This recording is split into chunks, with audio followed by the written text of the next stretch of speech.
Since the King's speech on November 7th, it has been clear. Rishi Sunak's British government will accelerate the production of oil and gas in the North Sea. And since then, many environmentalists have been asking quite a number of questions. For example, doesn't anyone on Sunak's staff have any idea how close we are to climate hell? Can you see it?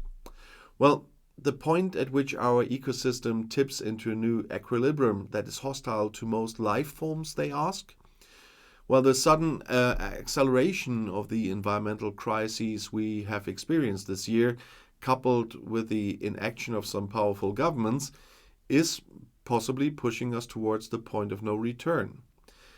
When temperatures on the planet rose sharply 252 million years ago in the so-called Permian Triassic crisis, global water circulation more or less came to a standstill. The soil eroded, desert spread over large parts of the Earth's surface, and the oceans became acidic. 90% of all species were wiped out. In other words, Earth's systems tipped into a state that made them uninhabitable for most species at the time. And if we do nothing, well, we might face the same fate. A study published this year suggests that complete loss of late summer sea ice in the Arctic could occur as early as the 2030s. And this is likely to trigger more extreme weather events in the northern hemisphere by weakening the jet stream. The melting, in turn, appears to be affecting the circulation of currents in the Southern Ocean, which has slowed by about 30% since the 1990s.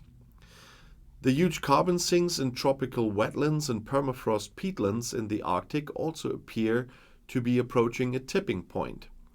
This is suggested by sudden increases in methane, but also carbon dioxide and nitrous oxide in the atmosphere. And the consequences are already noticeable, as they say. July of this year was the warmest month ever recorded, and September broke the previous record by a full half degree. And a study published last year explains how this climate collapse could trigger societal collapse. In less than 50 years, a third of the world's population will live in regions as hot as the hottest parts of the Sahara today. And many of these regions are already very politically unstable. But there is even worse news. A possible consequence of the increase in CO2 concentration in the atmosphere is the loss of stratocumulus clouds. So far, these have reflected up to 60% of shortwave sunlight back into space. If they disappear, it could lead to an additional warming of the Earth's surface by about 8 degrees.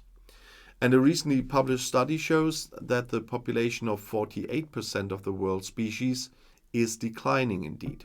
And this means that far more wild animals and plants could be threatened with extinction than previously thought. If the loss of species is a symptom of the collapse of the ecosystem, couldn't our species days also be numbered? That's another question they asked. But instead of confronting the greatest crisis humanity has ever faced, they say that the governments are hurtling towards the abyss. And the good example would be Rishi Sunak. The British Prime Minister's Conservative government is accelerating the awarding of licenses for oil and gas production in the North Sea. Award rounds for new projects are to take place every year. And this is what a law that was introduced in Parliament on November 7th during the King's speech says.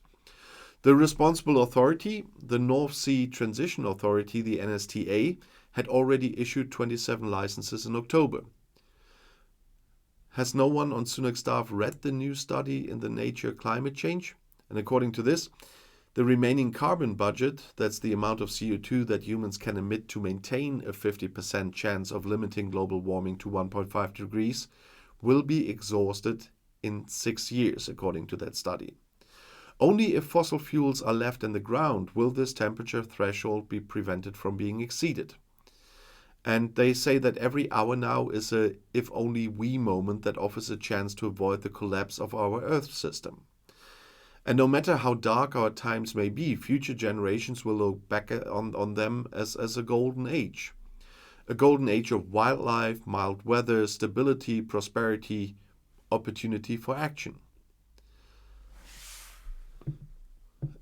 Some say our world is a grey shadow of what it once was, but it is a living paradise compared to what might come, unless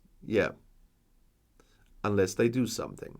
But that wasn't the only topic of the government statement. Here, they also said the government will introduce legislation to create a smoke-free generation. And according to government figures, smoking costs the UK around £17 billion a year, including healthcare costs, but also lost productivity due to increased sick days and the damage caused by fires caused by smokers. And this compares to tobacco tax revenues of around £10 billion. And the sale and advertising of e-cigarettes should also be restricted. The number of smokers has been falling for years. In 2022, it was 12.9% of adults. But the plan for England to become smoke-free by 2030 is still in danger. Hence the new, more radical plans now.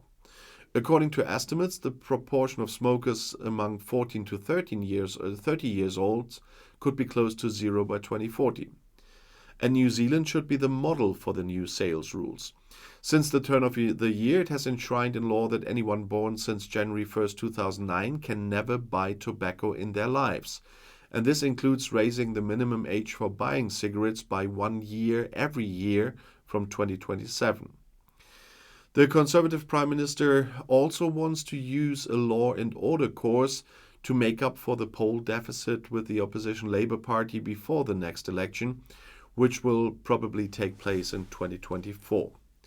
A new law requires criminals to be present when they are sentenced. Previously, they could refuse to attend. This had caused outrage in cases such as that of baby murderer Lucy Letby. And rapists are no longer allowed to be released from prison early.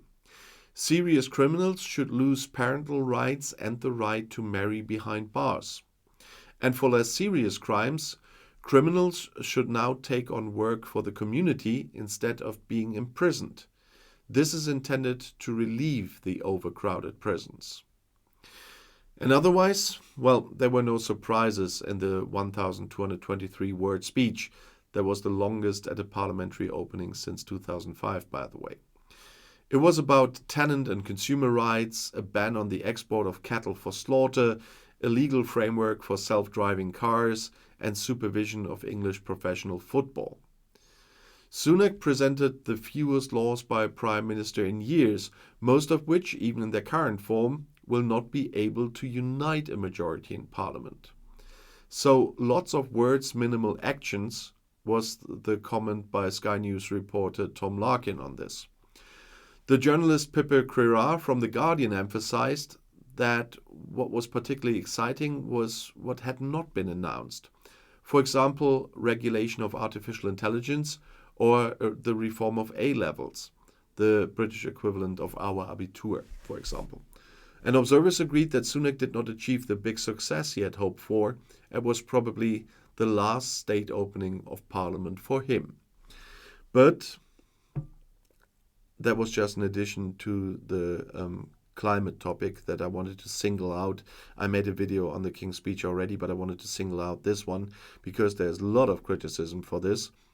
And you might have your personal opinion, but when the majority of scientists tells you something, that should at least make you listen. Nevertheless, if you want to know something about a different topic, the next video is right here in the end screen. I'll see you there. I'll be back.